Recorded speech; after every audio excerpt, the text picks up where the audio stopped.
Bienvenidos a Iglesia Online. Ya saben que este es un programa en donde hablamos de los acontecimientos de la Iglesia y también de los acontecimientos de la vida diaria.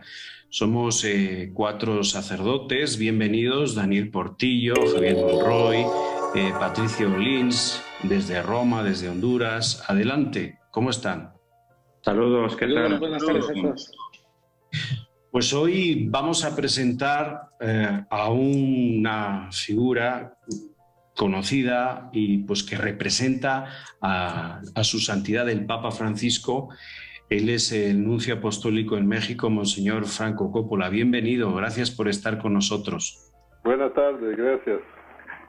Bueno, pues él es arzobispo titular de Vinda, fue nuncio apostólico de la República Centroafricana y en el Chad. Nació el 31 de marzo del año 57 en Maglie, provincia de Lecce, en Italia, ordenado sacerdote el 12 de septiembre de 1981 e incardinado a la arquidiócesis de Otranto en Italia. Licenciado en Teología Bíblica, como aquí Fray Javier Monroy, y doctor en Derecho Canónico, y el 1 de julio del 93 entra al servicio diplomático de la Santa Sede. Desde entonces ha trabajado en la Santa Sede, para la Santa Sede, en distintas representaciones pontificias, en el Líbano, en Burundi, en Colombia, en Polonia, y en la sección también para las relaciones con los estados de la Secretaría del Estado del Vaticano. El 16 de julio del año 2009 es nombrado arzobispo titular de Vinda y nuncio apostólico en Burundi, y el 13 de enero de el 2014 pues es nombrado nuncio apostólico en la República Centroafricana y a la vez nuncio apostólico en el Chad el 2 de abril del 2014. Recordemos que el Papa Francisco hizo un viaje a la República Centroafricana a finales del 2015, donde Monseñor Franco Coppola era nuncio. Monseñor, agradecemos nuevamente su espacio para estar con nuestro público. Sabemos que usted tuvo que preparar un viaje algo complicado del Papa Francisco a la República Centroafricana. A ver, ¿podemos afirmar que el Papa Francisco unifica a un país a pesar de sus diferencias internas? ¿Qué experiencia tiene de este viaje del Papa a la República Centroafricana? Ha sido algo que ha marcado, no dudo en decir que ha marcado de una manera definitiva mi vida y también mi fe, muy honestamente, muy humildemente. Un viaje único porque la primera vez que un papa visitaba un país que estaba en guerra, estaba en conflicto, un país que no tenía una fuerza pública, no existía ejército, no existía policía, gendarmería, nada. Existían solo 2 fuerzas rebeldes que se hacían la guerra. Y un país pobre, un país que no tenía ni siquiera para pagar a sus empleados, los empleados estatales. Y por eso, a turno, los países alrededor daban un cheque con el cual se pagaba a los empleados. Entonces, una visita en un país en guerra y sin dinero. Tremendo. Pero una visita extraordinaria, marcada por la fe del Papa, que que no tanto quería, sentía dentro de su corazón que tenía que ir a esta tierra, que quiso visitar las 2 bandas, porque las 2 bandas se escudaban de la religión. Una pretendía defender a los cristianos y la otra pretendía defender a los musulmanes. Nadie se lo había pedido, pero para tener el respaldo popular decían que protegían a una parte de la población. El Papa quiso visitar las 2 y el resultado fue que desde su visita, desde cuando salió, las dos decidieron de parar con el conflicto entre ellas. Resultado de la visita del Papa, que los musulmanes apreciaron mucho. Cuando fui a comunicarles que el Papa quería visitarlos, dijeron: el Papa es bienvenido porque el Papa es un hombre de paz. Ellos se acordaban que pocos meses después de su elección del Papa Francisco, él había llamado a todo el mundo a rezar para que Estados Unidos y Francia, que lo habían amenazado, no bombardeaban a Siria.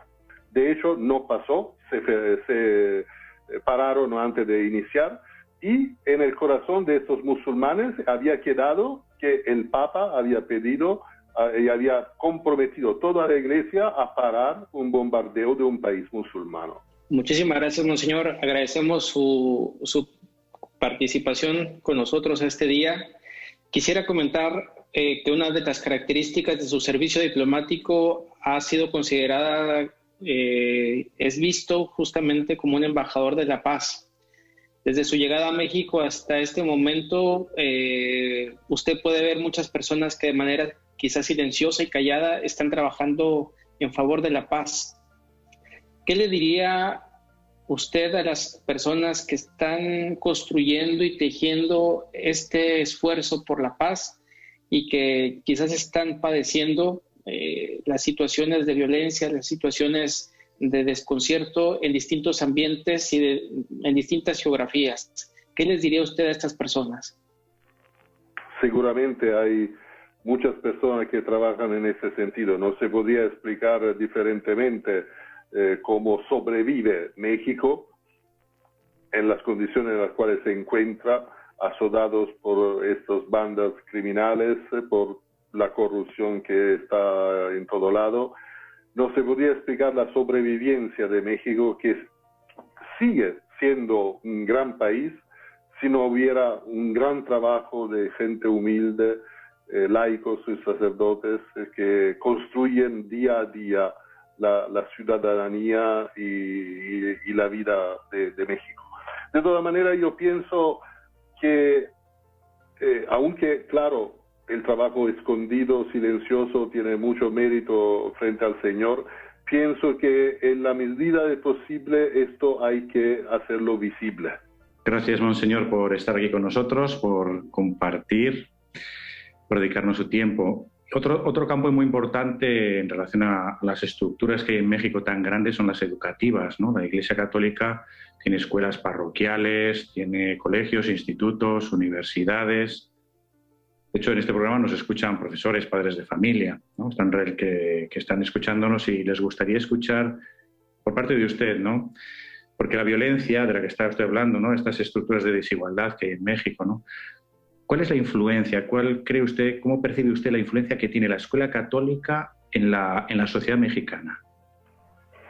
No sé en este momento. Le puedo decir la impresión que tuve a pocos meses de mi llegada.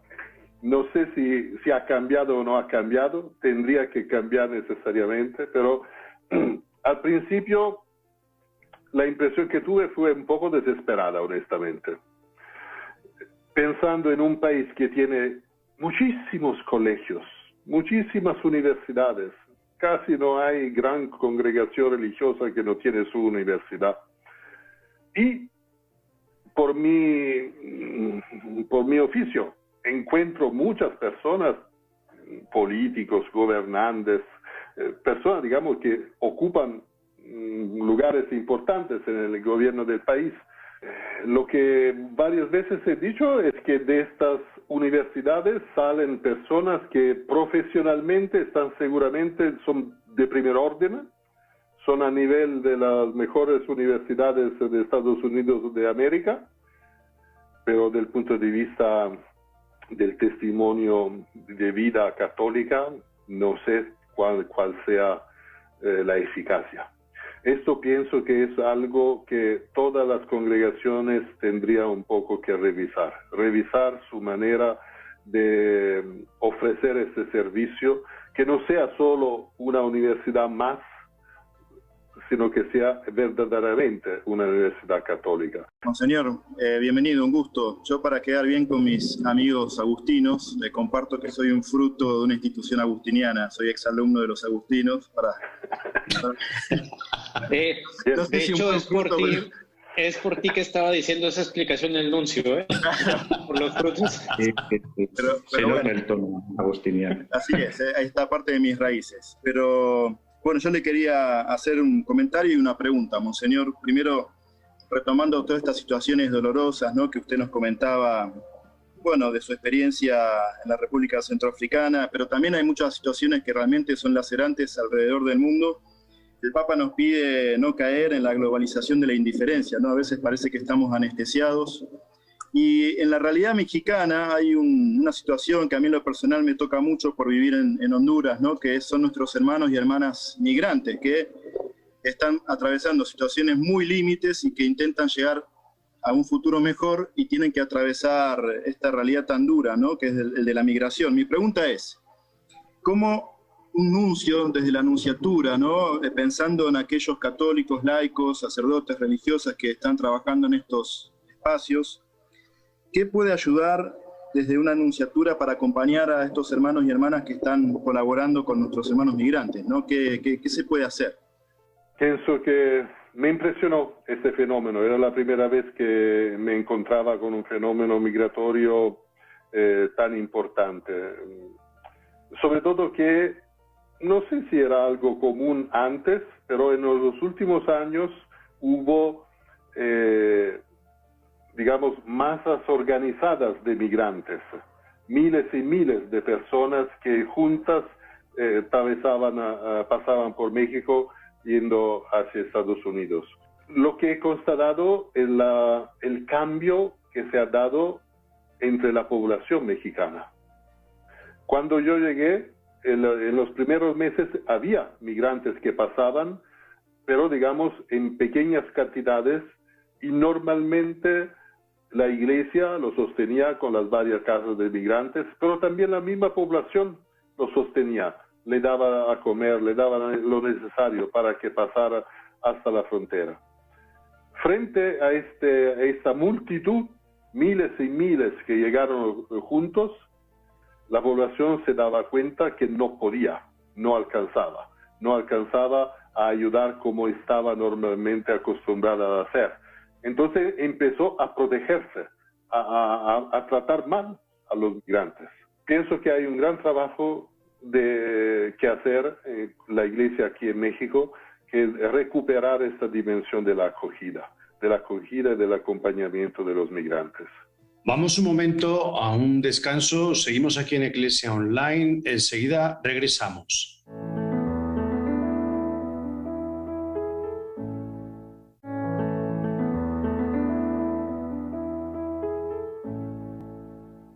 Ya estamos aquí de vuelta, esto es Eclesia Online, estamos hablando con el nuncio apostólico de México, Monseñor Franco Coppola. Estamos los 4 sacerdotes, el padre Daniel, el padre Javier Monroy y también el padre Patricio, desde diversos puntos del mundo, pero siempre pues compartiendo con ustedes un tema, en este caso son varios temas con Monseñor Franco Coppola. Yo quisiera con usted y a la vez pues los sacerdotes que estamos aquí, hacer un recuento de sus visitas por diferentes lugares de México. A ver, hemos visto que la última visita en Aguililla, Tierra Caliente, en Michoacán, sabemos que es una zona bastante violenta, que sigue sufriendo violencia, y sabemos también de esas inquietudes que trae por las zonas más periféricas del país, incluso de la Ciudad de México, donde vive. ¿A usted qué más le ha asombrado de las periferias, por ejemplo, de una gran ciudad como la Ciudad de México? ¿Qué es lo que más le ha impactado, así como estuvo en Aguililla y estuvo ahí pues escuchando a la gente? ¿Qué es lo que más le ha impactado de la periferia de la gran Ciudad de México? He visitado también estas periferias. Es un lugar que se llama Cartonera. Es una zona atravesada por el ferrocarril La Bestia. Ajá. Y al lado del ferrocarril, emigrantes migrantes que vienen a la capital esperando trabajar, construyen sus pequeñas habitaciones de cartón, literalmente de cartón. Y por eso se llama Cartonera. Esta zona tan complicada porque la gente viene desde el interior del país, no conoce ni siquiera el español, solo las lenguas indígenas, está buscando un trabajo, pero no es cierto que lo encuentre. Muy fácilmente soporta las dificultades de cada día drogándose. Es una zona que está bajo la diócesis de Catepec y el obispo me dijo, la parroquia que tiene este territorio, la parroquia me dijo que ellos no podían y no querían ocuparse de esas personas. Entonces llamó a misioneros, llamó una comunidad del PIME, italianos de Milán, Pontificio Instituto Misiones Extranjeras. Y por eso yo los conocí, porque eran italianos, sabían que había un nuncio italiano, entonces me llamaron para decirme por qué no viene a visitarnos. Y en estos años he pasado ahí las fiestas, la Semana Santa, Navidad, muchas veces la he celebrado ahí con esas personas. Es impresionante. A 1 kilómetro de distancia está la capital que parece una ciudad de Estados Unidos de Norteamérica, y a 1 kilómetro está esta zona donde las casas son hechas de cartón y la gente está tirada, drogada, esperando. Es muy impresionante. Es una de las cosas que más me han impresionado desde el principio de México. Esta gran desigualdad que existe en México. No es posible que un país católico soporte esta desigualdad. Hay algo que no ha funcionado en nuestra evangelización, en lo que hemos hecho en 500 años ya, si hemos llegado a este punto. Monseñor Franco, queremos particularmente situarnos también en su visita a La Aguililla, en Michoacán. ¿Qué causas son aquellas las que le empujan a acompañar al pueblo de Dios en aquella tierra? La cuestión de la violencia es la segunda cuestión que me ha impresionado de México llegando. Los dos problemas grandes, la desigualdad, pobreza, riqueza y la violencia. Y lo que me impresionaba desde el principio era que de eso no había que hablar. Me lo dijeron explícitamente. En la Secretaría de Relaciones Exteriores, un funcionario diciéndome que no era conveniente. Después se habla de eso, los turistas no vienen a México porque piensan que quién sabe qué, mejor no hablar. Y eso a mí me ha siempre muy impactado. Desde donde vengo en Italia, si hay un asesinato, los periódicos hablan de ese asesinato por varios días. Aquí hay 100 personas que son asesinadas cada día y no se sabe. Esto es el clima en el cual he vivido por 4 años. Al principio de este año, en marzo, el obispo de Apatzingán me llamó diciéndome: me encuentro en una situación muy complicada,